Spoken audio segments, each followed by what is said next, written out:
আসসালামু আলাইকুম প্রিয় বন্ধুরা, দর্শক শ্রোতারা, আমি আপনাদের শুভেচ্ছা অভিনন্দন জানাচ্ছি। অনেক দিন পর আপনাদের সামনে উপস্থিত হলাম কিছু কথা নিয়ে। পৃথিবী কেমন যেন আজকে অন্ধকারে আচ্ছন্ন হয়ে গিয়েছে। কারণ এক আর এক দেশ, একটি দেশ আর একটি দেশের সাথে যুদ্ধে মানুষ অতিষ্ঠ হয়ে গিয়েছে। যেমন দ্রব্যমূল্যের বৃদ্ধি, আন্তর্জাতিক বাজারে বৃদ্ধি, দ্রব্যমূল্যের দাম বৃদ্ধির কারণে মানুষে হানাহানি, অশান্তি, হতাশা এটা হচ্ছে। আমরা নিজেরা যদি এই কাজ করি, পৃথিবীর তো ধ্বংসপ্রাপ্ত হবেই, ক্ষতিগ্রস্ত হবে।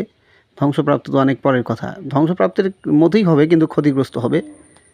আর আমরা বিশেষ চাহিদা সম্পন্ন ব্যক্তিদের পাশে দাঁড়াবো, মানুষের সেবা করব। একটা মানুষ বিপদগ্রস্ত হলে সেই মানুষের পাশে দাঁড়াবো। কিন্তু আমরা কী করি, একটা মানুষ বিপদগ্রস্ত হয়, সেই মানুষের পাশে না দাঁড়িয়ে প্রতারণা করি। এই কাজ থেকে আমাদের বিরত থাকতে হবে। অনেক আছে লেবাস ধরে করে, লেবাস ছাড়াও করে। এটা থেকে আমাদের কিন্তু সম্পূর্ণ বিরত থাকতে হবে।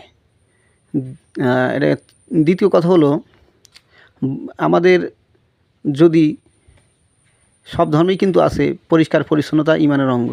আর সব ধর্মেই একটা বিশ্বাস, আমাদের হলো ইমান আরবি শব্দ। তো যাই হোক, আমাদের সেই দিকে আমাদের লক্ষ্য রাখতে হবে।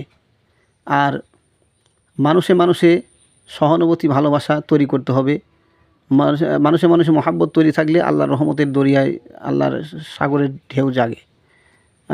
তো এটা করতে হবে। আর বর্ষাকাল গাছ লাগাবেন, প্রচুর পরিমাণে গাছ লাগাবেন। বিভিন্ন ধরনের গাছ, ঔষধি গাছ, ফলজ, বনজ গাছ লাগাবেন। গাছ কিন্তু আমাদের পরম বন্ধু। গাছ কিন্তু আমাদের অক্সিজেন দেয়, আর আমাদের কার্বন ডাইঅক্সাইড গাছ গ্রহণ করে।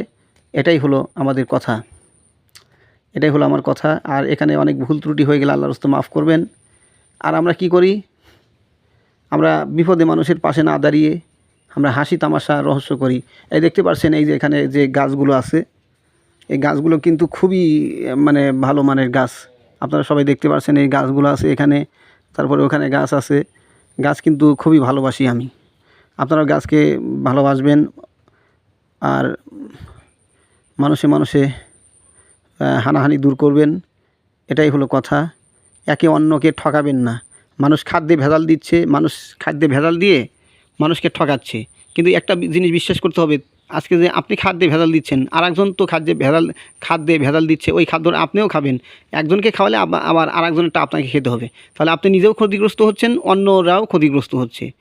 তো এই ব্যাপারে সবাইকে উদ্যোগ গ্রহণ করতে হবে, সবাইকে সচেতন থাকতে হবে। তো ঠিক আছে, ভালো থাকবেন, সুস্থ থাকবেন। ধন্যবাদ। আমাকে কমেন্টস করে জানাবেন। আসসালামু আলাইকুম।